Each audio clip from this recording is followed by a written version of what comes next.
किसान भाइयों और बहनों और हमारी आवाज सुन रहे सभी श्रोताओं, आप सभी को सादर नमस्कार, स्वागत और अभिनंदन। श्रोताओं, मैं हूँ ओपी राठौर और मैं चैताली। श्रोताओं, आज हम एक बार फिर आपसे रूबरू हैं, लेकर आपका मनपसंद और लोकप्रिय कार्यक्रम, जिसका नाम है आधुनिक कृषि चौपाल, विज्ञान से किसान तक। श्रोताओं, हम ये बेहद उपयोगी और किसानों के लिए कल्याणकारी कार्यक्रम आप तक पहुंचा रहे हैं भारत सरकार के कृषि एवं किसान कल्याण मंत्रालय के सौजन्य से और आकाशवाणी दिल्ली के प्रयास से। किसान भाइयों और बहनों, जैसा हमने आपसे वादा किया था, आज हम लेकर आए हैं एक नया विषय, नई जानकारियां और नए उपाय, जिन्हें अपनाकर आप अपनी आमदनी बढ़ा सकेंगे और अपने जीवन में, अपने परिवार में खुशहाली ला सकेंगे। जी हाँ, साथ ही देश के विकास में अपना अहम योगदान भी दे सकेंगे। श्रोताओं, आज हम बात करेंगे प्राकृतिक खेती यानी नेचुरल फार्मिंग की। बिल्कुल, जिसको सरकार अनेक योजनाओं और कार्यक्रमों के जरिए बढ़ावा दे रही है। किसान भाइयों और बहनों, प्राकृतिक खेती के अनेकानेक लाभ हैं और बहुत से कल्याणकारी सतत लाभ भी हैं। हाँ, जैसे खेती की लागत में कमी, मुनाफे में बढ़ोतरी, बेहतर गुणवत्ता वाले उत्पाद, मिट्टी के उपजाऊपन में सुधार, पानी की बचत वगैरह वगैरह। बिल्कुल, इन सभी पहलुओं से जुड़ी उपयोगी जानकारी और काम की बातें आप तक पहुंचाने के लिए हमारे साथ जुड़ रहे हैं Gujarat natural farming science university के वैज्ञानिक, विशेषज्ञ और प्रशासक। श्रोताओं, आपको बता दें कि ये दुनिया का पहला विश्वविद्यालय है जहां केवल और केवल प्राकृतिक खेती पर शिक्षा, अनुसंधान एवं प्रचार का कार्य किया जाता है। आज की आधुनिक कृषि चौपाल में हमारे साथ प्रगतिशील किसान भी जुड़ रहे हैं, जो अपने सवालों से चर्चा को सार्थक बनाएंगे। तो श्रोताओं, अपने सभी वैज्ञानिकों, विशेषज्ञों और किसान भाइयों का स्वागत करने के साथ अब हम चौपाल चर्चा की शुरुआत करते हैं। किसान भाइयों और बहनों, सबसे पहले हम ये जानने की कोशिश करते हैं कि प्राकृतिक खेती क्या है और ये हमारे किसान भाइयों के लिए, देश के लिए क्यों महत्वपूर्ण है। हमें ये अहम जानकारी दे रहे हैं Gujarat natural farming science university के कुलपति doctor C.K. Timbadia ji. Gujarat natural farming science university जो एक गुजरात और देश का गौरव बन चुका है, प्राइम मिनिस्टर ऑनरेबल नरेंद्र भाई मोदी साहब का जो एक विजन से देश और दुनिया की पहली प्राकृतिक कृषि यूनिवर्सिटी यहाँ पर स्थापित हुई है। और रही बात प्राकृतिक कृषि की, प्राकृतिक कृषि ये सिर्फ कृषि पद्धति नहीं है। आज देश और दुनिया के सामने जो क्लाइमेट चेंज, ग्लोबल वार्मिंग, जन जन का जो आरोग्य, ये सब जो खतरे में है, ऐसे मौके पे ये प्राकृतिक कृषि एक जीवन शैली बनना चाहिए और बन रही है। प्राकृतिक कृषि ये रसायन मुक्त खेती, भारत कृषि प्रधान देश में हमने बहुत सारा पहलू देखा, ग्रीन रिवॉल्यूशन लेके रासायनिक खेती का भी प्रभाव देखा। आज जो उनका जो दुष्परिणाम हमें मिल रहा है, इसमें से जो बाहर निकलने का एक ही तरीका प्राकृतिक खेती है। प्राकृतिक खेती यानी कि कुदरती प्रकृति को साथ में रख के किसान के अपने फार्म पे देसी गाय का द्रव्य का प्रयोग करके रसायन ने जो खत्म किया है, वो जमीन की उर्वरा शक्ति वापस लाके किसान को अच्छी एक आमदनी की ओर, समृद्धि की ओर और आत्मनिर्भर बनाने की ओर जाने के लिए एक उत्तम प्राकृतिक कृषि पद्धति है। प्राकृतिक कृषि का जो आयाम है, खास करके देसी गाय जो है और उनके जो द्रव्य है, उसमें जो विज्ञान पाया गया, गौ के गोबर में 1 ग्राम गोबर में 300 से 500 करोड़ जो सूक्ष्म जीव और अपनी भूमि में उनकी रसोई तैयार करते हैं, ऐसे माइक्रोब्स को बढ़ाने का एक बायो फॉर्मुलेशन गौ द्रव्य से बना के हम बीजामृत, जीवामृत, घन जीवामृत ये गौ द्रव्य से प्रयोग करके मीन्स बायो फॉर्मुलेशन बना के प्रयोग करते हैं और उनका अच्छा अभी जो परिणाम मिल रहा है। हम जब प्राकृतिक कृषि की ओर शिफ्ट होते हैं तो गौ द्रव्य से बनाया गया बायो फॉर्मुलेशन का प्रयोग और आच्छादन और मिश्र पाक पद्धति, वापसा निर्माण और बायोडाइवर्सिटी जो खड़ी करने की जो किसान में समझ आ गई है, और ये भूमिका तैयार होने के बाद प्राकृतिक कृषि की जो फसल या पैदावार आ रही है वो देख के किसान और हम वैज्ञानिक भी आज अचंभे में हो गए हैं कि इस तरह का गुणवत्ता युक्त उत्पादन ये सब प्राकृतिक कृषि के माध्यम से मिल सकता है। इसी सिलसिले में ये जानना भी जरूरी है कि कौन कौन सी फसलें प्राकृतिक खेती के लिए अधिक उपयुक्त हैं, किनसे बेहतर परिणाम मिलते हैं। ये उपयोगी जानकारी देने के लिए हमारे साथ जुड़ रहे हैं नेचुरल फार्मिंग यूनिवर्सिटी के निदेशक प्रसार शिक्षा डॉक्टर R.A. गुर्जर। भारत में अलग अलग जगह पे अलग अलग वातावरण है और प्राकृतिक कृषि में आप हर प्रकार के पौधे और हर प्रकार की किस्म के धान, दलहन और अन्य पाक कोई भी किसान भारत के किसी भी कोने में उगा सकता है। प्राकृतिक कृषि में सबसे बड़ा महत्व ये है, आप जो भी उगा रहे हैं उनको एक दूसरे के साथ उगाना है, जिसको हम मिक्स फार्मिंग बोलते हैं। मिक्स फार्मिंग करने के कारण मल्टीपल क्रॉप के बीच में एक माइक्रो क्लाइमेट डेवलप होता है और वो माइक्रो क्लाइमेट हर एक पौधे को हेल्प करता है और इसके कारण हम किसी भी प्रकार की खेती प्राकृतिक खेती के साथ कर सकते हैं।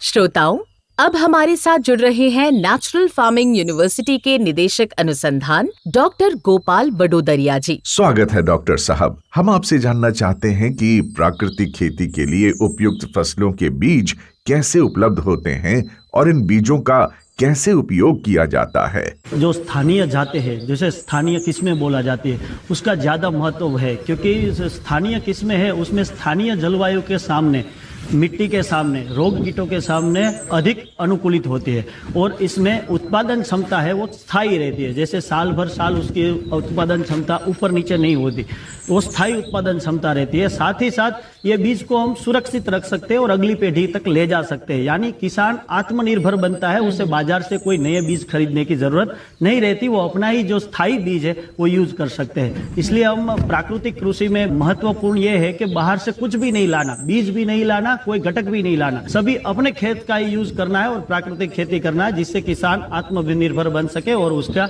जो उत्पादन का खर्च है, लागत है, वो कम हो जाए और उसकी उत्पादन क्षमता बढ़ जाए।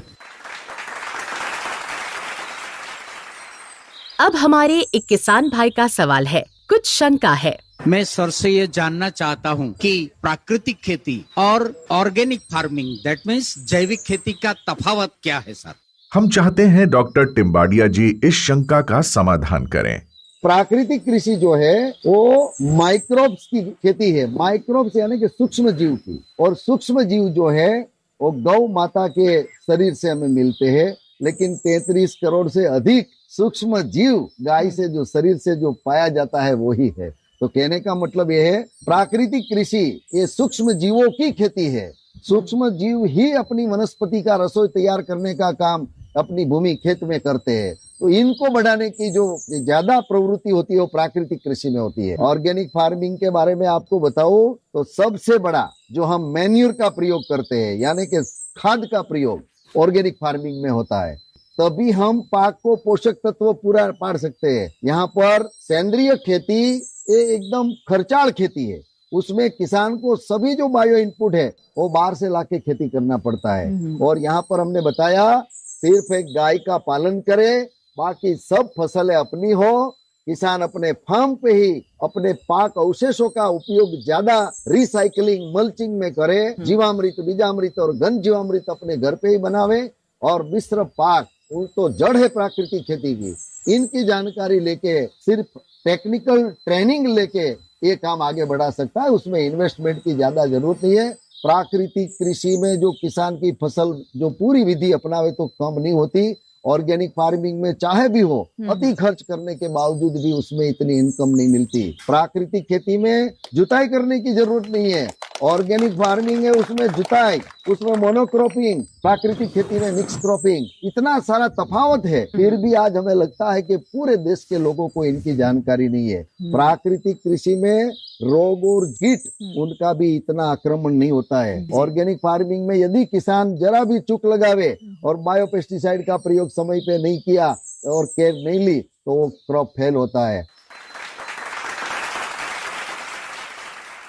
डॉक्टर गोपाल वडोदरिया जी, हमारे किसान भाई जानना चाहते हैं कि जलवायु परिवर्तन की चुनौती से प्राकृतिक खेती कैसे निपटेगी, क्या ये भी प्रभावित होगी? प्राकृतिक खेती एक ऐसी प्रणाली है जो आज के बदलते जलवायु परिवर्तन में फसल को टिका सकती है। प्राकृतिक खेती में जैसे हमारे माननीय वाइस चांसलर सर ने कहा कि हम सूक्ष्म जीवों की खेती करते हैं। सूक्ष्म जीवों की खेती करने से हमारी जमीन की जो फर्टिलिटी है, प्रोडक्टिविटी है, वो बढ़ती है, उसकी पोरोसिटी बढ़ती है और इसके कारण जब अतिवर्षा होती है तो हमारी जमीन ज्यादा जल धारण कर सकती है, जिससे बाढ़ नहीं आ सकती।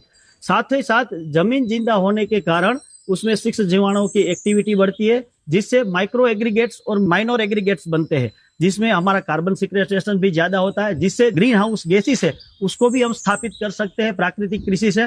और जो प्राकृतिक खेती में हम बायोडाइवर्सिटी को ज्यादा महत्व देते हैं, यानी अलग अलग प्रकार की फसलें, अलग अलग प्रकार के जीवों और अलग अलग प्रकार के सूक्ष्म जीवों का साथ में अस्तित्व होता है, जिससे सूक्ष्म जलवायु, जिसको हम माइक्रो क्लाइमेट बोलते हैं, वो स्थिर रहता है, जिससे ज्यादा तापमान, अति वर्षा या तो सूखा पड़ना, उससे जमीन एक स्टेबल हो जाती है, एक बफर का काम करती है। ये सभी शॉक को एब्सॉर्ब कर सकती है और पाक को प्रतिरोधक शक्ति देती है।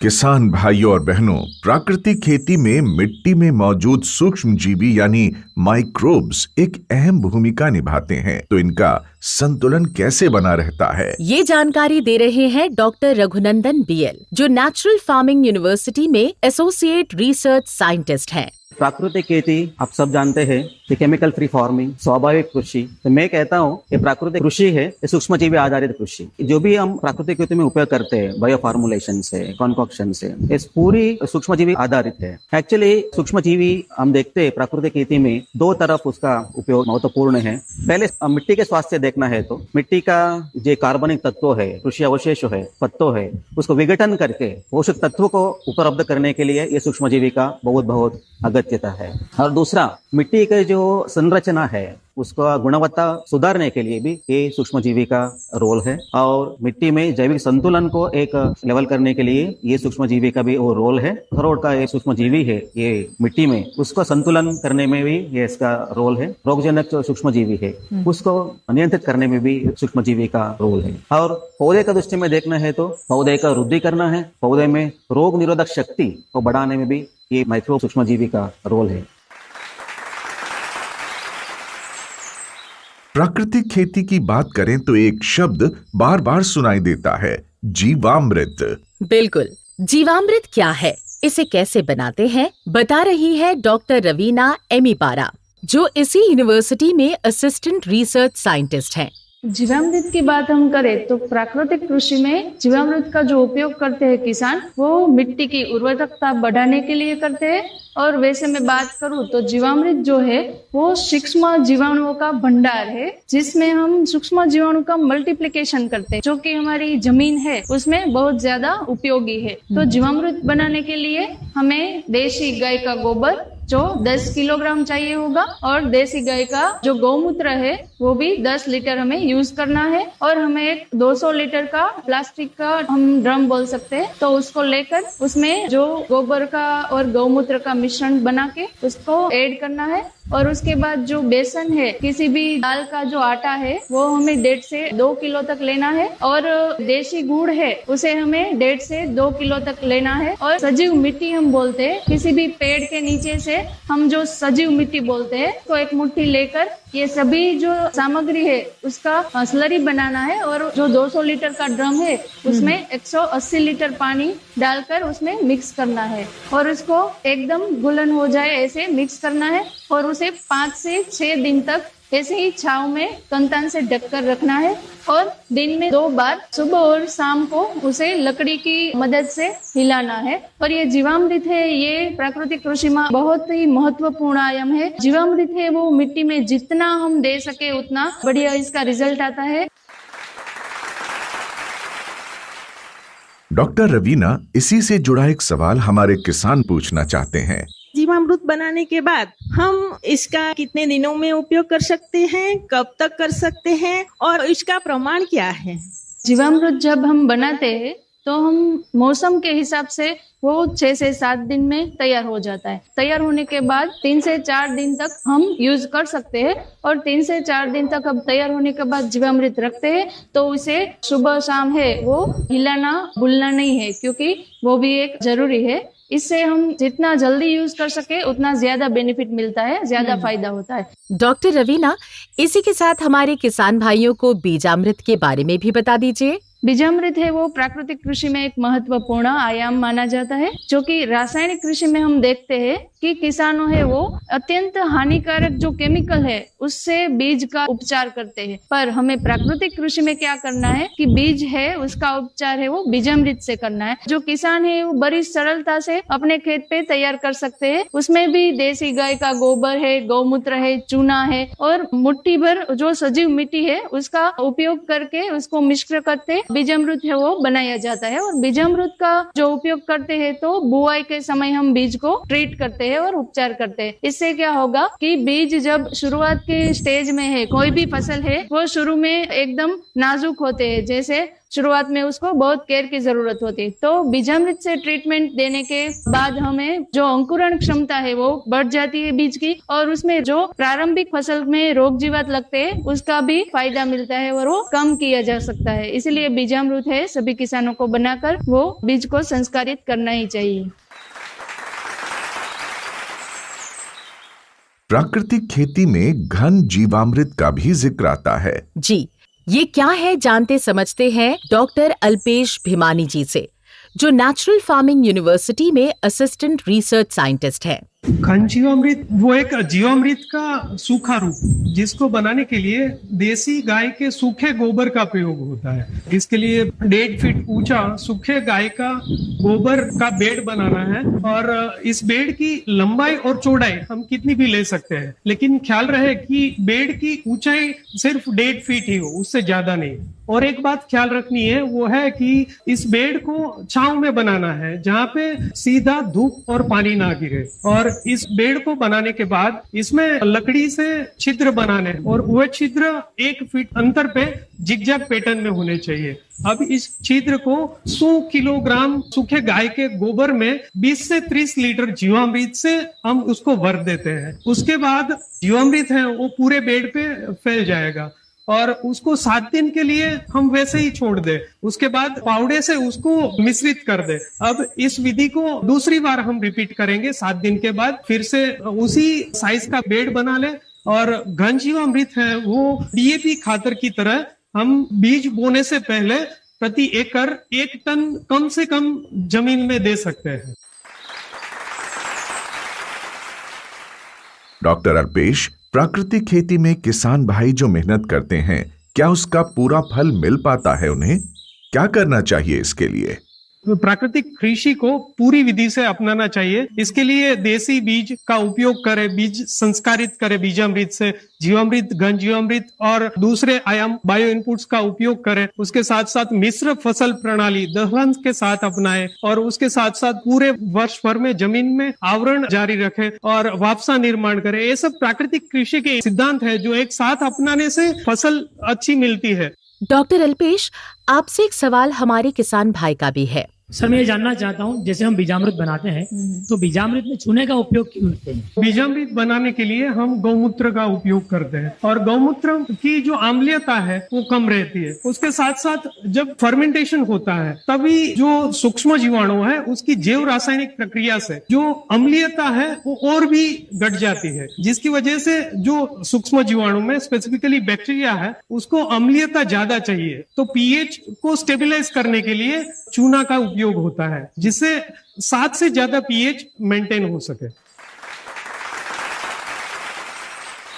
डॉक्टर रघुनंदन, प्राकृतिक खेती में सप्त धान्य अंकुर अर्क का नाम भी आता है, ये क्या है और इसके क्या लाभ हैं? सप्तधान्य अंकुर अर्क एक बायो फार्मुलेशन से ये छिड़काव करने के लिए उपयोग करते हैं। सप्ता मतलब 7 दानों को उपयोग करके बनाया हुआ है बायो फार्मुलेशन से। तो ये 7 ये जो दानों है ये काला तिल, मूंग, उड़द, कौपी, मसूर, गेहूं और चना। ये 7 अलग अलग प्रकार का दानों का उपयोग करके बनाया हुआ है ये सप्तधान्य अंकुर। इसके उपयोग से पौधे के अलग अलग जातियों है, अलग अलग स्थिति के ऊपर निर्धारित वे उसको छिड़काव करते हैं। तो ये सप्तधान्य अंकुर के अगर उपयोग करने की वजह से दानों का चमकता बढ़ता है और फल में स्वाद बढ़ता है और जो दानों का वजन बढ़ता है सप्तधान्य अंकुर की वजह से फल का यानी जो ये दान का गिरना होता है ना ये बंद हो जाता है। सप्तधान्य अंकुर का यही 4 उपयोगिता है, तो उसके वजह से दानों का चमकता बढ़ता है। किसान भाइयों और बहनों, अब हम बात करेंगे प्राकृतिक खेती से सीधे लाभ की, यानी प्राकृतिक खेती से प्राप्त उत्पादों की बाजार में बिक्री की, मार्केटिंग की। हमारे साथ है नेचुरल फार्मिंग यूनिवर्सिटी के अमरेली स्थित कॉलेज के प्रिंसिपल डॉक्टर स्वप्निल देशमुख। प्राकृतिक खेती कोई नई पद्धति ऐसा कुछ नहीं है, हम पीढ़ी दर पीढ़ी ये खेती करते आ रहे हैं, तो इसमें लागत खर्च सबसे कम है। जैसे मैं हमारे प्रयोगों की बात करूं तो केमिकल फार्मिंग के कंपेयर में जो प्राकृतिक खेती करते हैं उसमें 2.5 गुना तक आपका खर्च कम रहता है। यील्ड में जो हमें रिसर्च में जो मिला है उसमें थोड़ी भी उत्पादन में कमी नहीं मिली, कि जो केमिकल या फिर ऑर्गेनिक में तो मिलती ही नहीं है आवक 3 साल तक। तो हमारी प्राकृतिक खेती करने से 100% यील्ड आपकी केमिकल के कंपैरिजन में सेम ही आएगी। अगर किसी किसान को ऐसा लगे कि यील्ड में कम आ रही है लेकिन फिर भी उसकी लागत खर्च के हिसाब से अगर देखा जाए तो वो मुनाफे में ही रहेगा। डॉक्टर देशमुख, जूनागढ़ से जुड़े हमारे एक किसान भाई भी आपसे कुछ सवाल पूछना चाहते हैं। सर, हम प्राकृतिक खेती का उत्पादन करते हैं लेकिन उसकी मार्केटिंग कैसे करें? अगर दुनिया के साथ नहीं चलेंगे तो पीछे रह जाएंगे। अभी सोशल मीडिया का इतना बड़ा सब चल रहा है तो उसमें हमारे सभी किसानों ने पार्टिसिपेट करना चाहिए। सभी लोग जो शहर में बैठे हैं उनको प्राकृतिक भोजन ही चाहिए लेकिन उनको मिलता नहीं। तो अगर हमारे फार्मर्स सोशल मीडिया पे एक्टिव हो जाए, हमारे ही गांव में से बहुत सारे लोग शहर में जाके बस गए, तो उन लोगों को भी प्राकृतिक भोजन की जरूरत है। जो हम खेत में पैदा कर रहे हैं, हमें सिर्फ वो जहां पर भी आपके पास आए तो उनको सिर्फ आपने बोलना है जो आप वहां दाल खरीद रहे हो मैं पहुंचा दूंगा आप, और वहां जो पैसे दे रहे हो उससे थोड़ा कम जो मार्केट वैल्यू है, तो हमारी चीजों को हम वहां पर पहुंचाना है जहां डिमांड है। श्रोताओं, अब हमारे साथ जुड़ रहे हैं नेचुरल फार्मिंग यूनिवर्सिटी के हलोल स्थित कॉलेज के प्रिंसिपल डॉक्टर प्रभु नायका जी। डॉक्टर नायका, प्राकृतिक खेती के तहत उगाई जा रही फसलों में भी कीड़े और बीमारियां तो लगती ही होंगी, तो इसका निवारण और निदान कैसे किया जाए? अगर आपने प्राकृतिक खेती को 5 आयाम सिद्धांत आपने अपनाया तो उसमें कोई भी केमिकल स्प्रे करने की जरूरत तो है ही नहीं। और बाकी हम जो उसमें भलामण जो कर रहे हैं, अग्न्यास्त्र, नीमास्त्र, ब्रह्मास्त्र, दशपर्णिक, इसका भी उपयोग बहुत कम तरीके से होगा, क्योंकि प्राकृतिक खेती का पहला आयाम जो है प्रिंसिपल वो बीजामृत। तो बीज को आप मौजूद कीजिएगा तो बीज का स्प्रोटिंग बहुत बढ़िया हो जाएगा और उसका विग्रस ग्रोथ होगा और वो चूसे प्रकार का जीवात को लगभग 30 दिन तक वो लड़ने का क्षमता उसमें आ जाएगी। और साथ में आप इंटरक्रॉपिंग और मिक्स क्रॉपिंग और जीवामृत, घन जीवामृत डालते हैं, जमीन का जो माइक्रोब्स का पॉपुलेशन बढ़ जाएगा। तो माइक्रोब्स में एपिफाइटिक करके माइक्रोब्स रहते हैं तो उस खेत का जो पैदाइश में ही अपने आप वो शक्ति आ जाता है कि ऊर्जा रेजिस्टेंस पावर उसमें बढ़ जाए। डॉक्टर नायका, इसी बात को अगर बढ़ाया जाए तो कीट व रोग प्रबंधन कब जरूरी है और कुछ उपाय भी बताएं। आपने अगर प्राकृतिक खेती को सही तरीके से अपनाया तो उसका जरूरत तो नहीं पड़ती, फिर भी है ना एक ट्रांजिशन पीरियड रहता है। जो किसान पहली बार प्राकृतिक खेती करने जा रहे हैं तो उनके मन में थोड़ा शंका रहता है कि कहीं रोग ना आ जाए, कहीं जीवात ना आ जाए। इसलिए है ना ये स्थानिक कीटक बोलता है, वो जगह पे हर समय पे हर वो सीजन पे वो कीटक आते ही है। तो उसके लिए हमारे में पास है अलग अलग चीजें हैं, नीमास्त्र है, अग्नास्त्र है, ब्रह्मास्त्र है, दशपर्णी अर्क है। तो वो अस्त्रों को हमने बना के उसको कीट आने से पहले ही उसको स्प्रे कर देने का, उसको प्रोफिलैटिक मेजर बोलते हैं। तो हमारा मकसद है कीट को मारने का नहीं, कीट को उससे दूर रखने का रहता है, क्योंकि ये एक फूड वेब है, वो खा के दूसरे जीवी भी उसमें जीवित रहता है, इसीलिए उसको कुदरती के लिए वो छोड़ देने चाहिए। जो नीमास्त्र बनाने के लिए आपको क्या चाहिए, पहले नीम के पत्ते चाहिए। तो हर एक में इंग्रेडिएंट में क्या होता है, हर एक आपने जो भी अस्त्र बनाया उसमें जरूरियत है गाय का गोमूत्र और पानी, और ये चीज जो हमने एडिशन करते हैं उसको। नीमास्त्र दशपर्णी अर्क में कंपलसरी आपको गाय का छाण यूज करना रहता है, बाकी आपको ब्रह्मास्त्र में गाय का छाण यूज नहीं करने का, ओनली गाय का गोमूत्र भी यूज करने का। मानो कि आप मैं नीमास्त्र की बात करता हूँ, 5 किलो आपका नीम का पत्ते ले लीजिए, वो इस तरह से उसको मिक्स कर लीजिएगा और 10 लीटर गाय का गौमूत्र ले लीजिएगा और 1-2 किलो गाय का गोबर, ये तीनों को अच्छे तरह से मिक्स करके 100 लीटर पानी में उसको अच्छी तरह से मिक्स करके 2 दिन उसको रखने चाहिए। सुबह और शाम को 2-2 टाइम 15-15 मिनट उसको हला के और फर्मेंटेशन करना चाहिए, जो 48 आवर्स में ये नीमास्त्र तैयार हो जाएगा। 6 लीटर नीमास्त्र को आप लगभग 200 लीटर पानी में मिक्स करके उसको स्प्रे कर सकते हैं। किसान भाइयों और बहनों, अब हम प्राकृतिक खेती में काम आने वाले कुछ अन्य प्राकृतिक उत्पादों और विधियों की बात करेंगे। हाँ, और ये उपयोगी जानकारियाँ आप तक पहुँचाने के लिए हमारे साथ जुड़ रही हैं नेचुरल फार्मिंग यूनिवर्सिटी की असिस्टेंट प्रोफेसर डॉक्टर धारा प्रजापति। डॉक्टर प्रजापति, सबसे पहले एक सवाल हमारे किसान भाई का।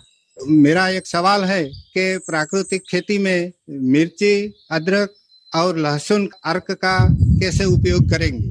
इसके लिए मिर्च अदरक लगभग 9 ग्राम और लहसुन 18 ग्राम लेके उसको पीस के उसको कपड़े से छन्नी से छान के फिर इस मिश्रण में लगभग 100 लीटर पानी को मिश्रित करके इस घोल को अच्छे से आप फफूंदनाशक और जो शोषक प्रकार की कीट होती है उसके प्रबंधन में उपयोग कर सकते हैं। खास सब्जी और बागबानी फसल में प्रयोग कर सकते हैं। डॉक्टर प्रजापति, प्राकृतिक खेती में सोंठ का इस्तेमाल भी किया जाता है, ये क्या है और इसका क्या महत्व है?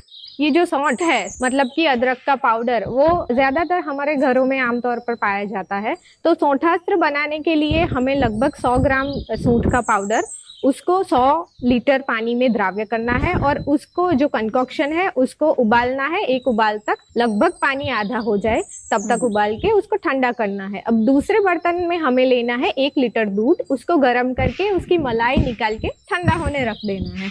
2 घंटे बाद ये दोनों मिश्रण को हमें एक साथ घोल बनाना है अच्छे से और फिर इस मिश्रण में 200 लीटर पानी मिला के इस घोल को अच्छे से मिक्स करके फफूंदनाशी या धब्बे हो जाते हैं, खास सब्जी वाली फसलों में जब धब्बे हो जाते हैं तब ये सौंठास्त्र बहुत अच्छे से काम करता है और अच्छा निवारक है फफूंदनाशक जो रोग है उसके लिए।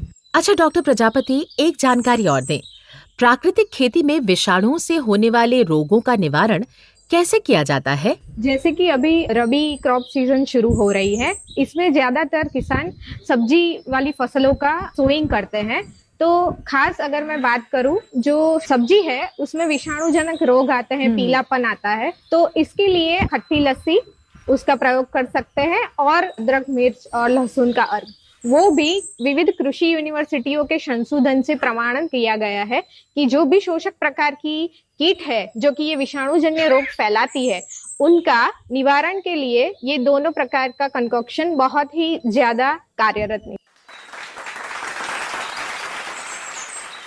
किसान भाइयों और बहनों, अब हम आज की आधुनिक कृषि चौपाल के समापन की ओर बढ़ते हैं। हम धन्यवाद देते हैं और आभार प्रकट करते हैं उन सभी वैज्ञानिकों का जो हमारे साथ जुड़े और प्राकृतिक खेती पर अनेक उपयोगी जानकारियां दी। हमें आशा और विश्वास है कि हमारे किसान भाई वैज्ञानिकों द्वारा सुझाए गए उपायों को अपनाकर प्राकृतिक खेती को अपनाएंगे और अपनी आमदनी बढ़ाएंगे, अपने जीवन को खुशहाल बनाएंगे। हम उन सभी प्रगतिशील किसानों के आभारी हैं जिन्होंने चर्चा में शामिल होकर चौपाल को सार्थक बनाया। बिल्कुल किसान भाइयों और बहनों, हम आधुनिक कृषि चौपाल को आपके लिए और अधिक उपयोगी और जानकारी पूर्ण बनाना चाहते हैं। इसके लिए हमें आपके सुझाव और प्रतिक्रियाएं चाहिए। हमें ईमेल भेजकर अपने सुझाव भेजें और बताएं कि हमें आधुनिक कृषि चौपाल में और क्या-क्या शामिल करना चाहिए। अपने ईमेल भेजने के लिए हमारा पता नोट कर लें, kkbongold@gmail.com। ईमेल पता एक बार फिर सुने और नोट करें, kkbongold@gmail.com। श्रोताओं, अब समय है आपसे विदा लेने का, लेकिन इससे पहले आपको बता दें कि हम फिर जल्दी ही आपसे रूबरू होंगे आधुनिक कृषि चौपाल की एक नई कड़ी लेकर, एक नए विषय और कई नई जानकारियों को लेकर। तब तक के लिए हमारे सभी श्रोताओं को हार्दिक शुभकामनाएं और नमस्कार।